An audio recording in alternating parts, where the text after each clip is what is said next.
has remained a defining priority of my government and represents a central pillar of our commitment to good governance and accountability and the prudent management of public resources. Mr. Speaker, we've made progress through strengthened collaboration among law enforcement agencies, financial intelligence institutions, and prosecutors. These efforts have led to initiation of criminal proceedings and asset forfeiture and represents a central pillar of our commitment to good governance and accountability and the prudent management of public resources. Mr. Speaker, we've made progress through strengthened collaboration among law enforcement agencies, financial intelligence institutions, and prosecutors. These efforts have led to initiation of criminal proceedings and asset forfeiture proceedings against some individuals and entities implicated in financial crimes against the state. But yes, I agree with the sentiments of Ghanaians that we must press harder on this accelerator.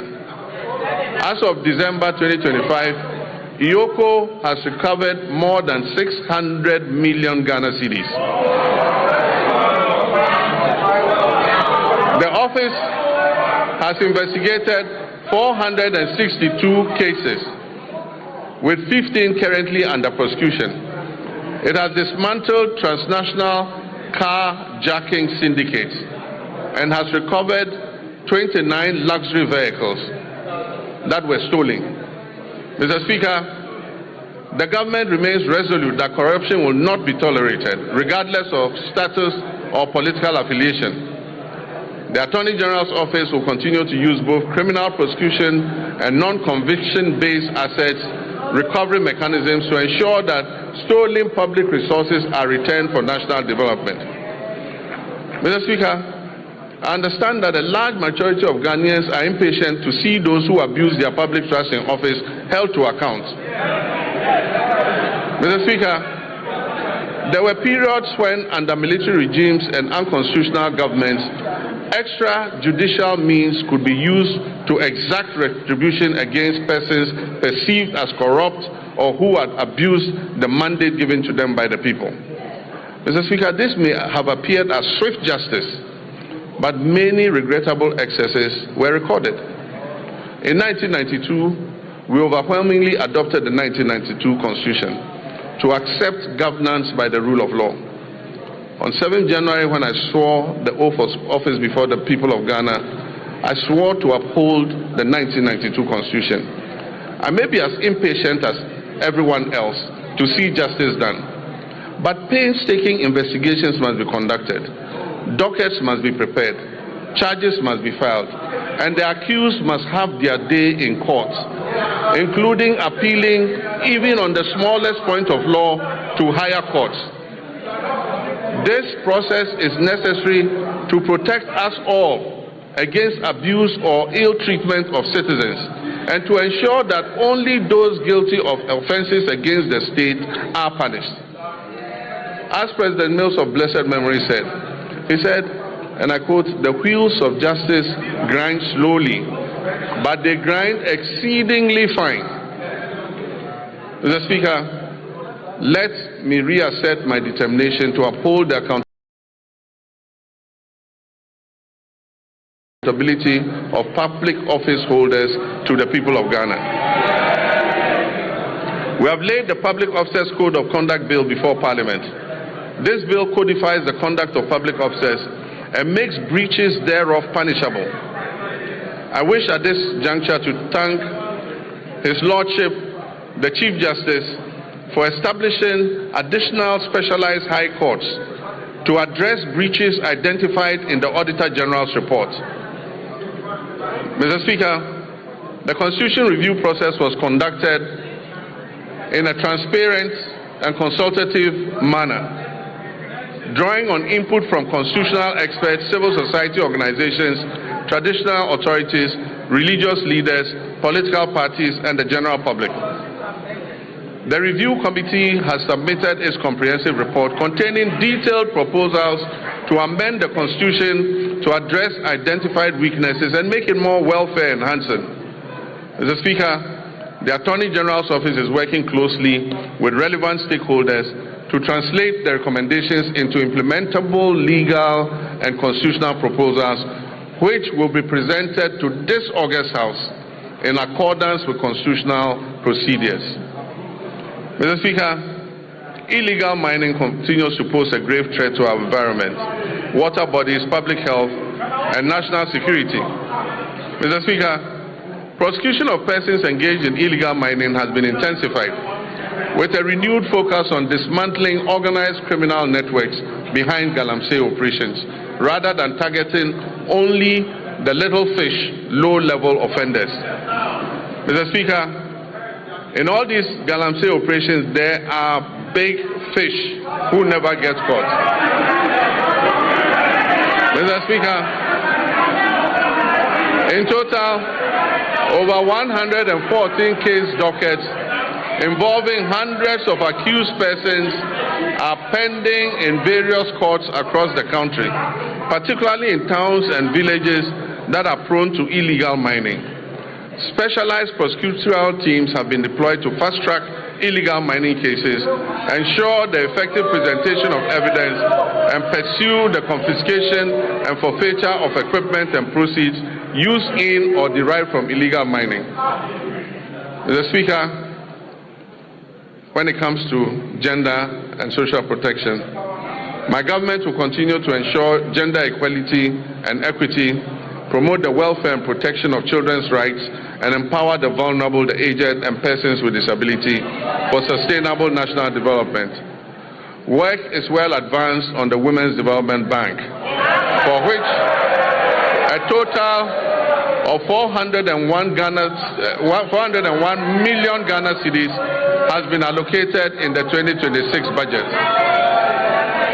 The coming months will see a full rollout of this monumental policy to empower Ghanaian women and women-owned businesses economically and financially.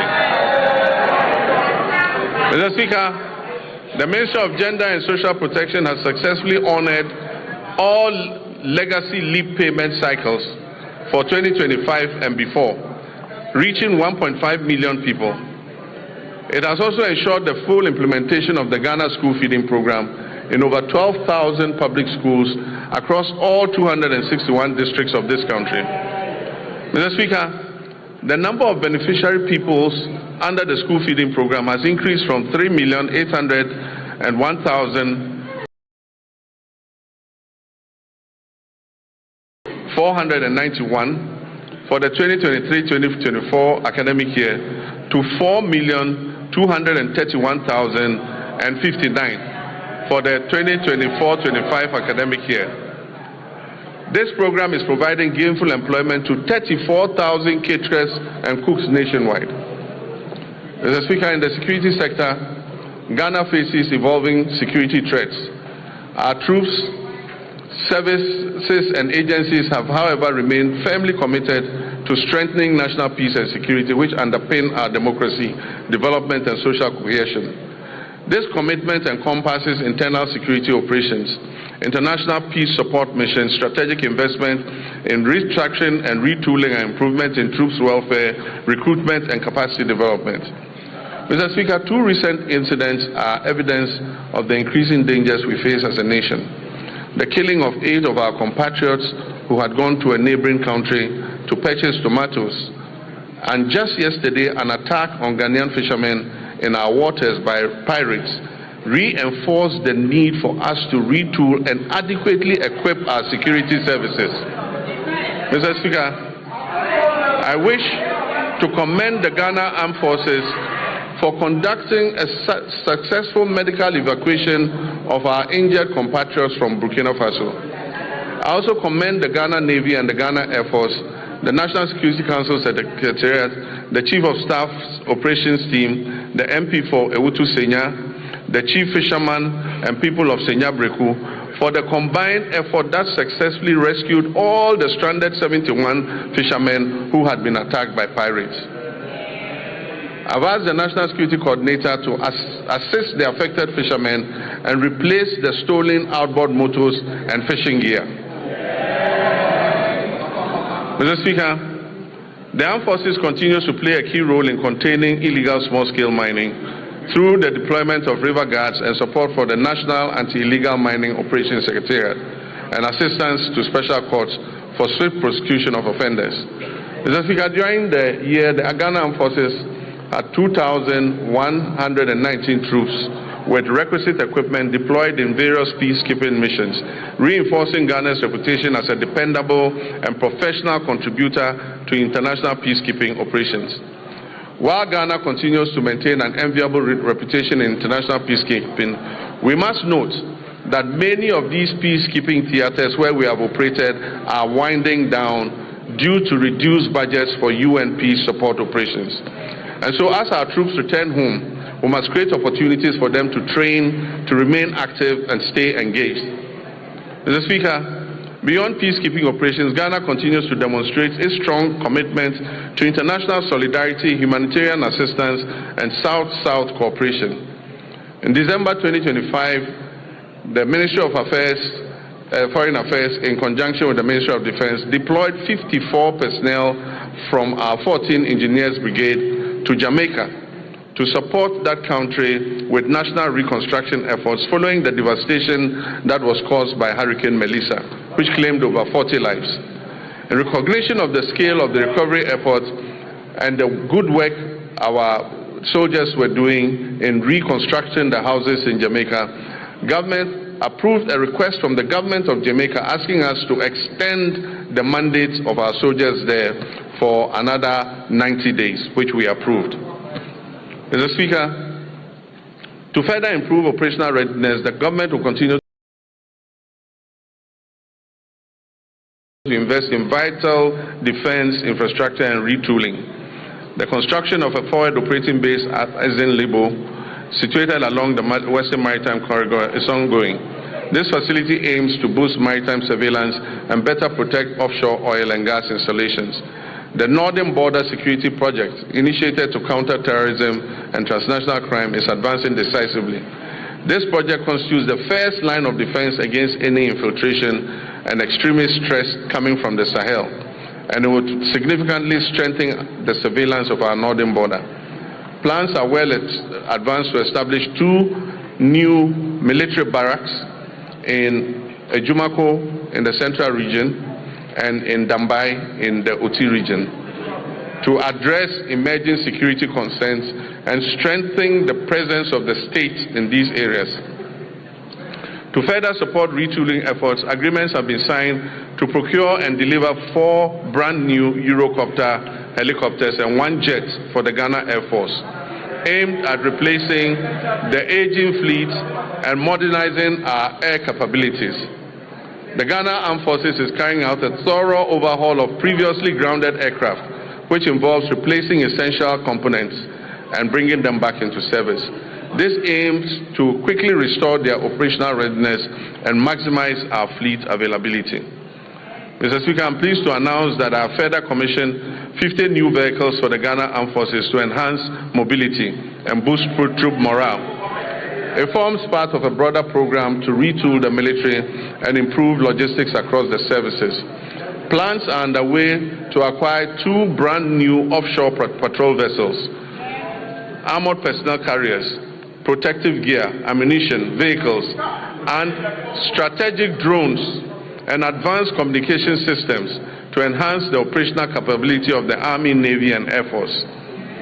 We will also continue to prioritize human capital development within the armed forces. A progressive recruitment drive to increase the strength of the Ghana Armed Forces by 12,000 personnel over 4 years to support expansion and operational demands is ongoing.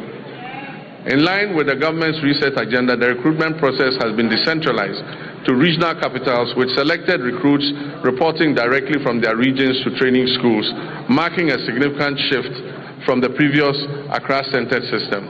Mr. Speaker, on a very solemn note, I wish to express my condolences to the families of 6 of our young daughters who died during the stampede at the Elwak Stadium. May their memory be blessed and may they rest in perfect peace. Mr. Speaker, following the revised gratuity regime that was introduced in 2020 under the stewardship of Honorable Nitu, extending service by 5 years, under Constitutional Instrument 129, arrears have accumulated. Nitu is my friend, don't worry. Arrears have accumulated, Mr. Speaker, because no budgetary provision was made over the 4 years that followed.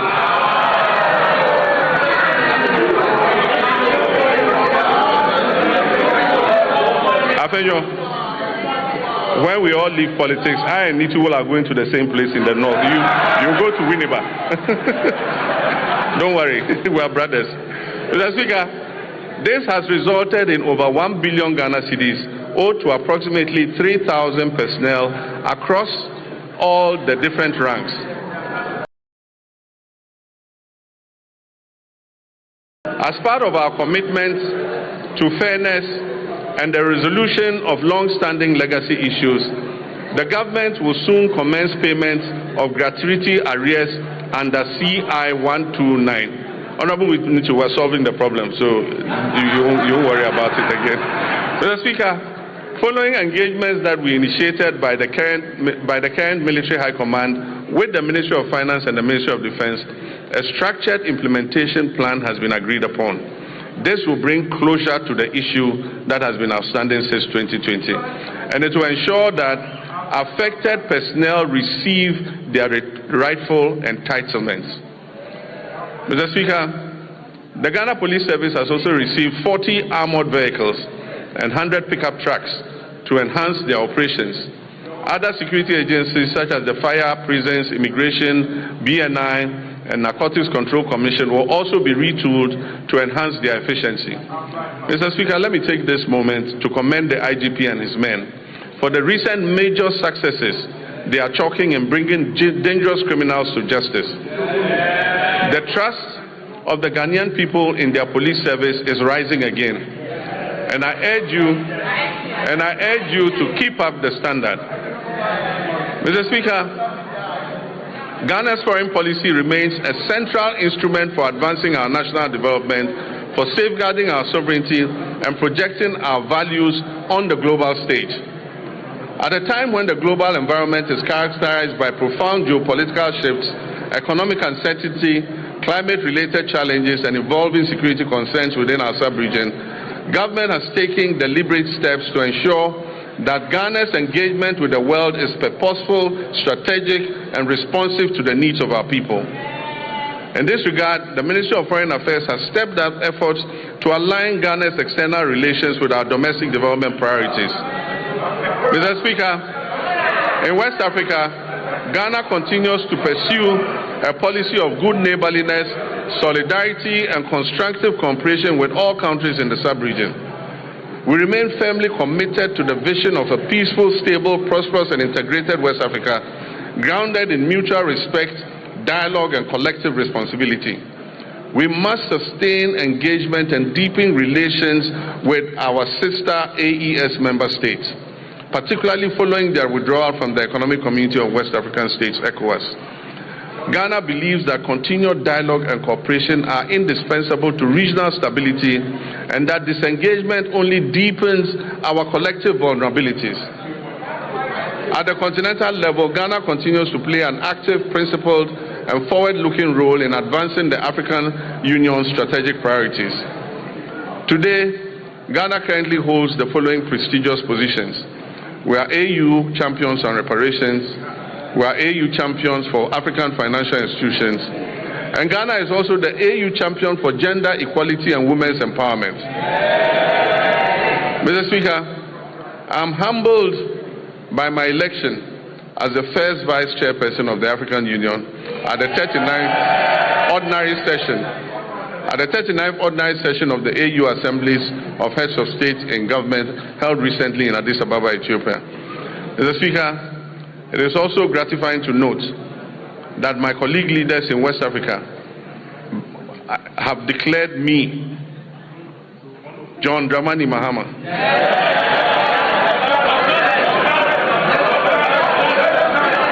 President of the Republic of Ghana.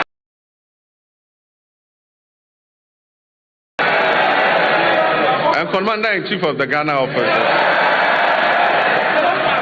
They have declared me unopposed by the grace of God, sole candidate for the position of chairperson of the African Union when the rotating chairmanship returns to West Africa in 2027.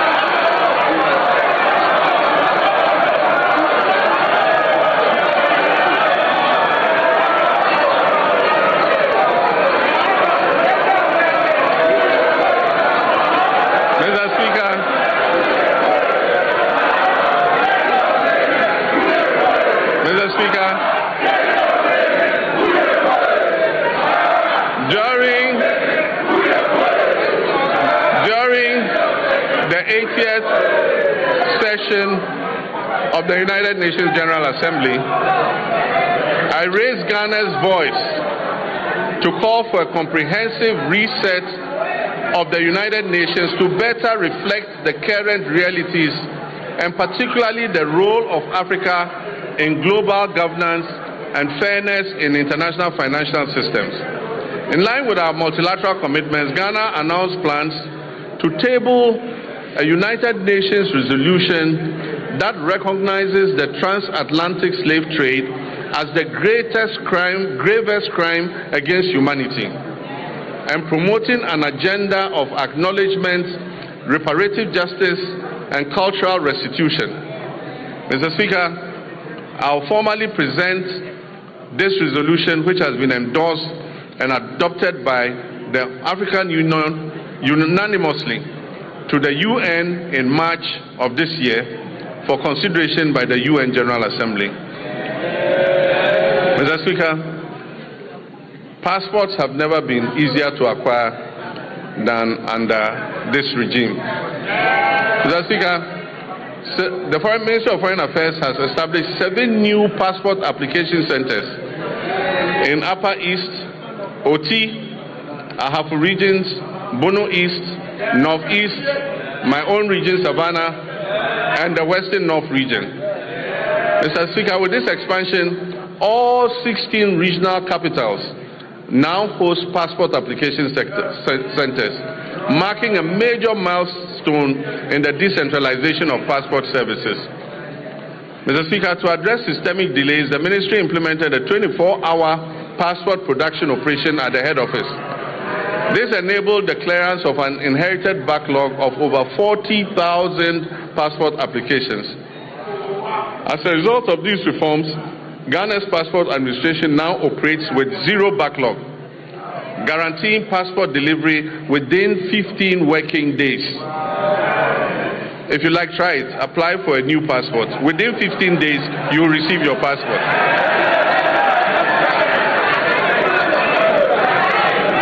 Mr. Speaker,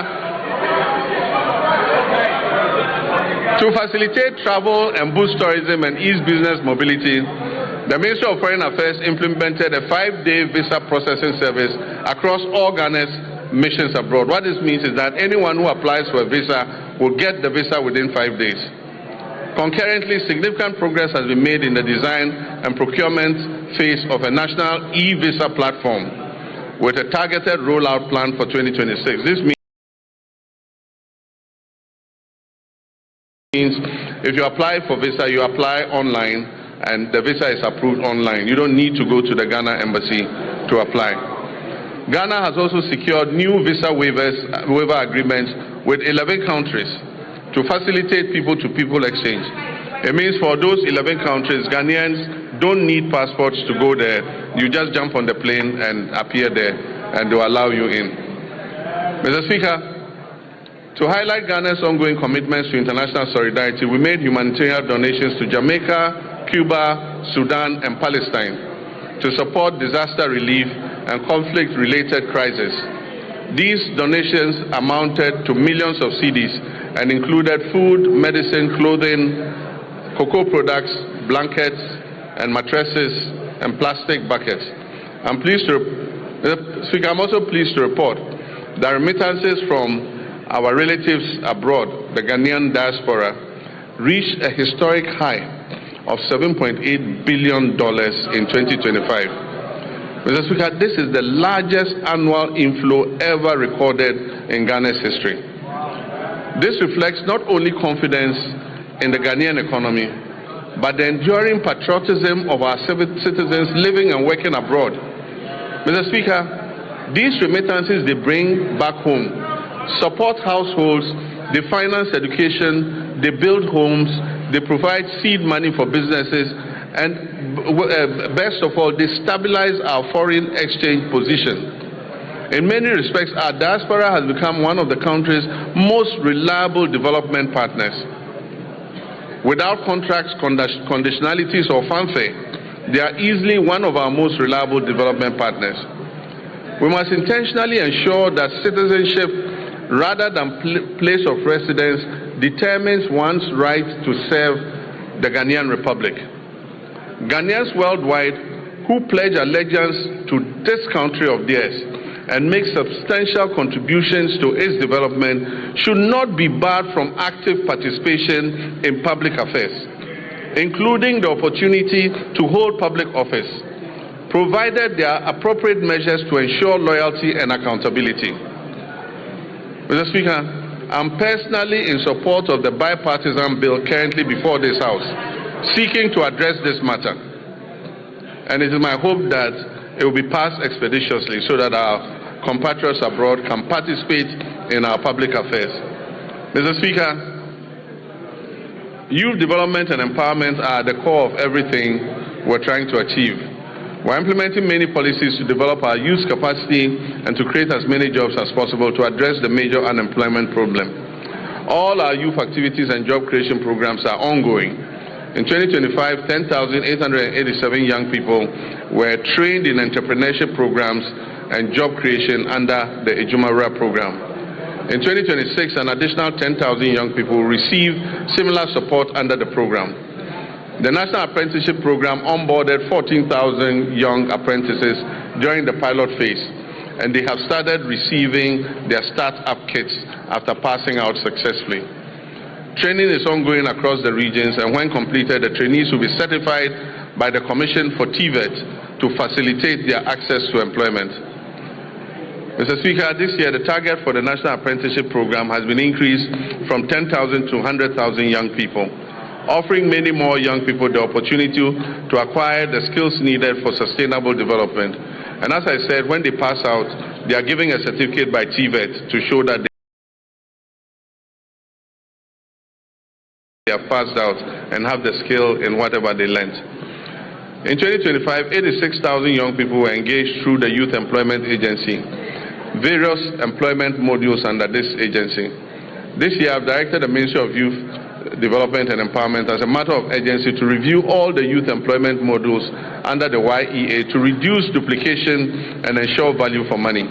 This is important so that we can channel the resources to the advantage of the teeming youth who are waiting for opportunity. Mr. Speaker, the National Service Authority has signed an MOU with the Ministry of Defense to commence military training for 10,000 national service personnel in the 2025-2026 service year. And so our national service personnel will receive call-ups to report at various military centers for training. Mr. Speaker, this was a program initiated by our late Minister for Defense of blessed memory, Dr. Edward Omani Boama, who was desirous of seeing it to full execution. I therefore charge the National Service Authority and the Ghana Armed Forces to bring life into the exercise for the benefit of the personnel and the training of our young people. Mr. Speaker, my government has launched a wide range of initiatives aimed at transforming Ghana's trade and agribusiness and industrial sectors to boost our competitiveness in export markets, encourage value addition, and generate employment for Ghana's large youth population. My recent visits with the hard-working Minister for Trade, Agribusiness and Industry to inaugurate new factories and initiate expansion works on factories has convinced me that Ghana is on the right track for industrial transformation. The ministry has begun implementing policies in the areas of textile and garment manufacturing, pharmaceuticals and vaccine manufacturing, automotive and components manufacturing, and contract farming and agro-processing. As a first step, we are collaborating with private sector to establish 3 new garment factories in Eastern Region, Central Region, and Bono East Region. This will create an estimated 27,000 jobs. Mr. Speaker, this government will fulfill its commitment to revive key state-owned enterprises. The ministry is in the process of sourcing strategic investors to operationalize the Volta Star Textiles Factory, the Commander Sugar Factory, the Pualugu Tomato Factory, the Zoarungu Meat Factory, and the Akosombo Textiles Limited. Ghana's non-traditional exports recorded a 27.04% growth in 2025, with total earnings of $4.87 billion, up from $3.83 billion in 2024. This reflects a very early impact of the Accelerated Export Development Program, launched only last year, and demonstrates the continued resilience and expanding contribution of the non-traditional export sector to Ghana's export economy. Mr. Speaker, mining remains a cornerstone of Ghana's economic development, making substantial contributions to employment creation, export earnings, and government revenue. According to the Ghana Statistical Service, the mining and quarrying subsector accounted for 17.4% of the overall 33.8% of industry's share of gross domestic product in 2025. It emerged as the leading contributor within the industrial sector. The sector generated export earnings of approximately 15.25 billion, accounting for 65.37% of Ghana's total export receipts, out of a total of 23.3 billion.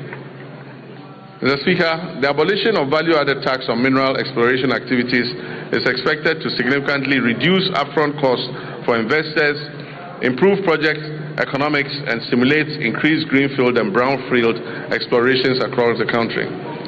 The fight against galamsey remains complex and demands a multi-dimensional response that integrates strong enforcement, the application of technology, sound regulation, and active community participation.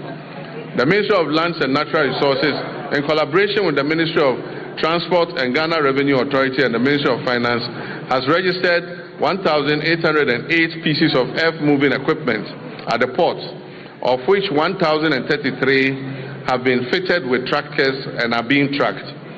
The protection of our water bodies and forest reserves is ongoing with the deployment of 1,634 blue water guards across Western North Savannah, Upper West, Bono, Eastern, Ashanti, Central, Volta, and Northern regions. This nationwide deployment aims to strengthen surveillance, improve rapid response, and enhance on-the-ground enforcement against illegal mining activities that threaten critical water bodies, forest ecosystems, and livelihoods. Mr. Speaker, NIMOS will maintain regular coordinated operations across all 21 identified hotspots to prevent re-entry of illegal miners into these reserves. While temporary deployments yielded positive results, they proved insufficient for sustained enforcement. Mr. Speaker, in the works housing and water subsector, these are vital pillars of Ghana's national development, shaping sustainable livelihoods through reliable water supply and affordable housing that enhance citizens' well-being. Sea defense works are ongoing. We've successfully completed works at Commander, Ningo Pram, and Elmina. Together, these three projects have protected approximately 15 kilometers of our coastline and safeguarded lives and livelihoods and property. In March 2025, I visited Solakope, Agaveji, and Amutinu in the Ketu South municipality, where tidal waves had displaced thousands of residents. We made a firm commitment to address the devastation. Mr. Speaker, true to that promise, the contractor for the Phase 2 of the Blekusu Coastal Protection Works was awarded the contract, and in August last year, I officially cut short to commence the project. I'm pleased to inform this House that the project is currently 25% complete and calm has already been restored along the coastline. Notwithstanding these actions, flooding remains a major infrastructural challenge in the country and a top priority for this government. A task force on flooding is in place and coordinating the national mitigation efforts against flooding. Ghana continues to grapple with housing deficits currently estimated at over 1.8 million units. Some significant strides have been made in the housing sector. In line with government's earlier commitments to complete all ongoing housing initiatives, we have successfully concluded the joint venture arrangements which we inherited for the completion of the Saglemi housing project. The Attorney General is reviewing all related documentation to finalize and commence the project. When these projects are finished, it will increase the number of housing stock available. The TDC in Ghana is also steadily advancing work on 800 housing units under the Agyapong affordable housing project at Community 26. To position TDC Ghana as a key player in Ghana's housing industry, I performed a sword cutting ceremony last year for what they call the Oxygen City Housing Project in Ho of all places. That project seeks to address Ghana's housing deficit by developing 1,000 affordable housing units. We've also continued with our resettlement housing efforts for the victims of the Akosombo Dam spillage, with 251 of the planned 1,010 housing units in critical housing zones already under construction. Collectively, these initiatives demonstrate government's continued resolve to expand access to affordable housing, strengthen urban planning, and provide relief to affected communities. Mr. Speaker, renewable water resources are estimated at about 54 billion cubic meters, with over 70% derived from the Volta River, which is shared among 6 riparian nations. We're implementing key interventions to expand and improve water services nationwide. So the following urban water supply projects are at various stages of completion. The Keta Waterworks, the Winchi Water Supply Project, Sekendi Takrade Water Supply Project. And I'm happy to announce that Anyako has good clean drinking water today, and the Community Water and Sanitation Agency will commission the project next week. It will also serve the island community of Seva. We will begin preparatory work on the Damango and Sunyani water supply expansion projects and seek to finalize all financing arrangements for other water supply projects in Tamale, Yendi, Techiman, and Takwa. Mr. Speaker, the Danish government has allocated grant support to improve water supply services in low-income and high-density areas in Wa and Bolgatanga, aiming to address water challenges and provide relief to vulnerable populations.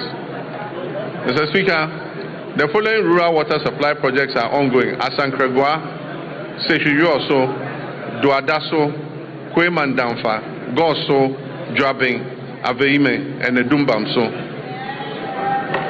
To strictly follow the resetting agenda and secure sufficient funding, the Ministry of Finance has allocated 6.3 billion Ghana cedis to the District Assembly's Common Fund. This amount covers 4 quarters of the 2025 fiscal year, and it has been allocated to all 261 metropolitan, municipal, and district assemblies to execute their activities outlined in the medium-term development plans and annual action plans. Mr. Speaker, out of the amount released, a total of 4.3 billion has been dispersed to all MMDAs. The 4th quarter installment is being processed and will be disbursed soon. Mr. Speaker, all members of this House will agree with me. All members of this House will agree with me that the flow of resources to the district assemblies is unprecedented.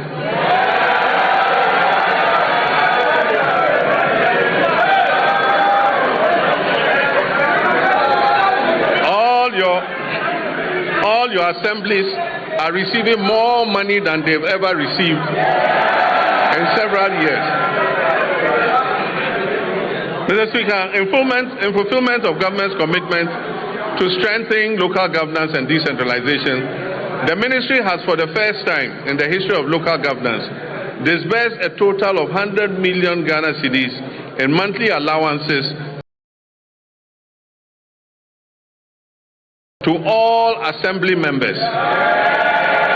Unprecedented. Assembly members have received their allowances. The Ministry of Local Government, Chieftaincy and Religious Affairs has also finalized designs for the new 24-hour economy modern markets to be constructed in all metropolitan, municipal and district assemblies.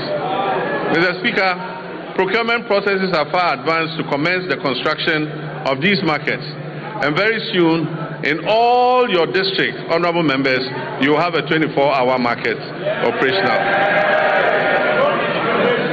Mr. Speaker, our tourism and creative arts sector has a lot to offer. Creatives using the new media are giving our nation greater prominence than we could have achieved through any first-class traditional media outlet. Our economy will not be built only by traditional sectors, but also by human creativity sectors that will absorb those people who will be displaced from the shop floor by the new AI technologies that are being rolled out. Ghana has become a favorite tourist destination because of our history, culture, our arts, our music, our fashion, and our food. Government has allocated 20 million Ghana cedis to the film sector alone. This is going to the film sector to support Kuma wood and Gali wood and all the woods. Mr. Speaker, another 20 million cedis has been given for the other creative sectors. I believe that this injection of money will bolster our creative sectors. Mr. Speaker, I wish to assure the creative industry and the Ministry of Tourism that I'll be your personal ambassador for the promotion of tourism and the creative sector. Mr. Speaker, in line with our new national efforts to bring events and conferences to Ghana, we are going to undertake the refurbishment of the Accra International Conference Center to restore it to its iconic past as the country's national and international events and conference venue. Mr. Speaker, the original contractors of the center, Enego Project Ghana Limited, have conducted a structural integrity assessment at the request of the Office of Chief of Staff and made recommendations for the facilities renovation and refurbishment. They will commence this work in the next few weeks. But Mr. Speaker, the AICC is not enough for a country seeking to develop its creative sector and become West Africa's destination for meetings, conferences, musical concerts and entertainment. So working with the private sector, work will also commence this year on a befitting convention and creative event center to position Ghana as West Africa's leading hub for meetings, incentives, conferences and exhibitions and creative events. Ghana will also begin this year the renovation of the State Banquet Hall, which has been closed for a couple of years. Mr. Speaker, this year we will strengthen Ghana's standing in the major global and continental sporting events. We will make our 5th FIFA World Cup appearance. And for us, this is an opportunity to boost national branding and the economy beyond just sports. Mr. Speaker, supporters and other people interested in going to support the team would have to submit a visa request to the American Embassy. We are being told that we must ensure that supporters who go return on the visas. It has taken a lot of work to restore Ghana's 5-year non-immigrant visas and take us off the ban list. It is my hope that this event will not send thousands of Ghanaians to America and get us back on the ban list. Thanks for watching. Like and share the video. You can also drop your comment. Please don't forget to subscribe. Click on the bell to turn on the notification.